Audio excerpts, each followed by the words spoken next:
অন্তর্বর্তীকালীন সরকারকে সবাই সমর্থন দিয়েছে, কিন্তু কাজের গতি যদি স্লো হয়, কাজের গতি যদি অত্যন্ত নিম্ন গতির হয়, তাহলে তো এদেশের মানুষের কাছে আপনারা দিনকে দিন আপনারা তো প্রশ্নবিদ্ধ হবে।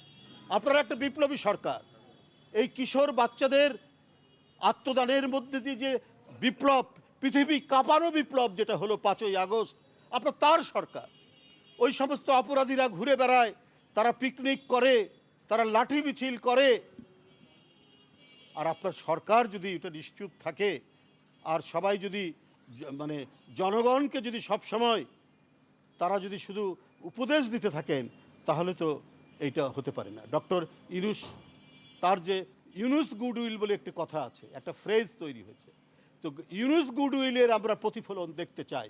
সেই প্রতিফলন শুধু আন্তর্জাতিক দাতা সংস্থা থেকে নয়, দেশের মধ্যে সুশাসন, আইনের শাসন এবং ভয়ঙ্কর জুলাই যে নারকীয় গণহত্যা হয়েছে এই স্কুল, কলেজ এবং ইউনিভার্সিটির ছাত্রদের উপর, তাদেরকে যে হত্যা করা হয়েছে, সেই অপরাধীদেরকে গ্রেপ্তার এবং বিচারের নিশ্চয়তা দান না করলে অন্তর্বর্তীকালীন সরকারের তাদের যে বিপ্লবী ভূমিকা, সেটা মানুষের কাছে ম্লান হয়ে যাবে।